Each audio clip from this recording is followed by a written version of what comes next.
Hello every one.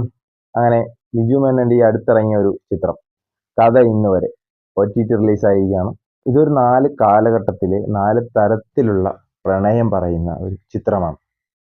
ഭയങ്കരമായിട്ട് നമ്മളെ engage ചെയ്യിപ്പിക്കുക, രസിപ്പിക്കുക അങ്ങനെയൊന്നും ചെയ്യുമെന്ന് എനിക്ക് തോന്നുന്നില്ല. എനിക്ക് പേഴ്സണലി അത്രയ്ക്കും രസം തോന്നുകയോ അത്രയും എൻഗേജിങ് ചെയ്യുക അങ്ങനെയൊന്നും ചെയ്തില്ല പടം.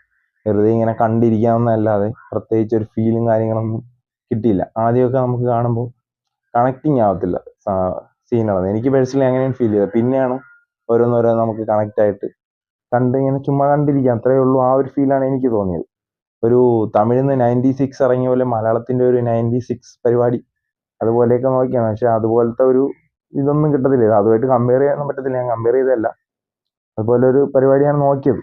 പിന്നെ ക്ലൈമാക്സോട് അടുക്കുമ്പോൾ ഒരു സംഭവമുണ്ട്, ഇതെല്ലാം കണക്റ്റ് ആയിട്ട് കാണിക്കുന്നത്.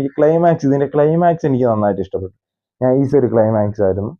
അതുവരെ ചുമ്മാ ഇങ്ങനെ കണ്ടിരിക്കാന്നുള്ളൂ. ബിജു മേനോന്റെ പടങ്ങളൊക്കെ ഒരു മിനിമം ഗ്യാരണ്ടി പടമായിരുന്നു. ഇപ്പൊ നല്ല ലാസ്റ്റ് ഇറങ്ങിയ പടങ്ങളൊക്കെ വെച്ച് നോക്കുകയാണെങ്കിൽ ബിജു മേനോന്റെ ആ പടത്തിന്റെ ഇതൊന്നും വന്നിട്ടില്ല. ഒരുപാട് പ്രതീക്ഷയും കാര്യങ്ങളൊക്കെ ഉണ്ടായിരുന്നു. ബിജു മേനോൻ പടമൊക്കെ ആകുമ്പോൾ കണ്ടിരിക്കാൻ ഫാമിലിക്ക് എല്ലാവർക്കും കണ്ടിരിക്കാനൊക്കെ പറ്റിയ ഒരു നൈസ് പടമായിരുന്നു. പക്ഷേ ഇത് അത്രയും ഒരു ഫീലൊന്നും കിട്ടിയില്ല. എന്നാലും വെറുതെ കണ്ടിരിക്കാം.